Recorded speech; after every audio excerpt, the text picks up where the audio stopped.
The Blue Ribbon Commission on Marijuana Policy recently released a report that provides a roadmap for regulating pot in California.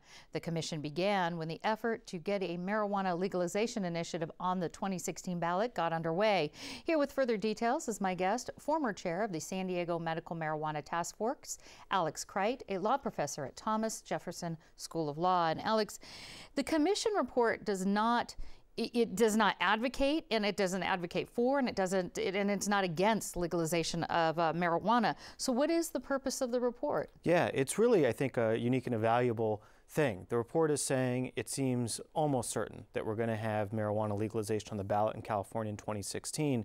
Usually these ballot measures are written by special interest people behind closed doors, by the advocates who want to see the ballot measure passed. And this Blue Ribbon Commission is saying, we want to get out in front and talk about some of the things that are important publicly while this ballot measure is being drafted. While it's being formed. Is there anything in the report that talks about how California should approach regulation of recreational marijuana use? Oh yeah, they look at a number of key areas, and they have something in the order of 50 sort of general recommendations. So there's a lot in there. They look at what's gone on in Colorado and Washington, and now Alaska and Oregon, which have already legalized. And then they talk about some of the things that are unique to California as far as the environmental impact concerns here, as far as our local politics, all of those things. So it's pretty comprehensive. Can you give us a sense of some of those 50 recommendations that you're looking at? One of the main things that I think that they talk about, and this influences a number of the recommendations, is that any ballot measure should really be concerned not with maximizing tax revenue, but with public health and public safety. And that's, I think, key, because if all you're concerned about is maximizing tax revenue, then you're going to have a lot of use. I mean, if you want to get the most taxes, you want to increase use. And so taxes are important, but first and foremost, we want to look at public health, and I think that's what the Blue Ribbon Commission is looking at, and that really influences a lot of what their other recommendations are.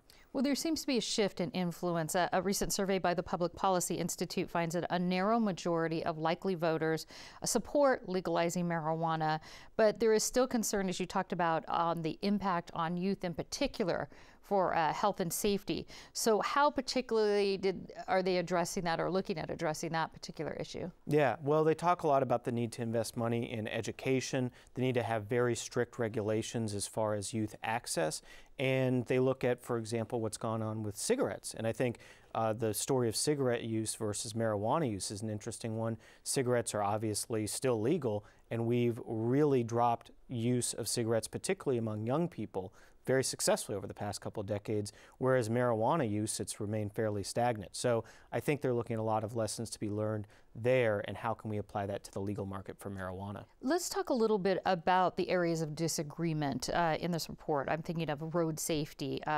license taxations.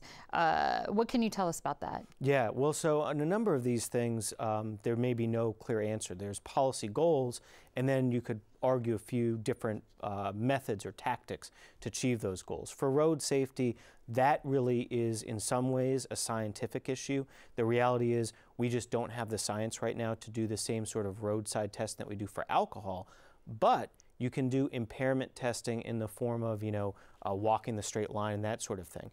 And the reality is right now, we don't have enough funding, we don't have enough trained officers that can do that sort of recognition. And that's something that really, frankly, needs to be addressed, whether marijuana is legal or not. We have a lot of people on the roadways driving under the influence of marijuana and other prescription drugs.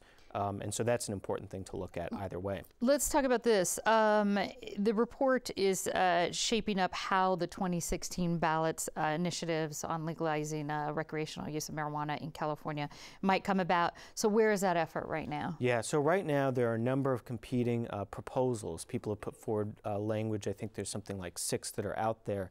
And the reality is that I suspect the one that's most likely to be on the ballot has yet to be formally made public. What's going on behind the scenes is that all of these groups that have put forward specific language and proposals, they're working together to try and come to a consensus, because no one wants to see more than one ballot measure on there competing. The people who are advocating legalization, the surest road to defeat is if there's 2 or 3 competing measures. So what's happening now is they're trying to form and come to agreement and have only one on the ballot in 2016. All right, law professor Alex Kreit, thank you so much for the update. Thanks for having me.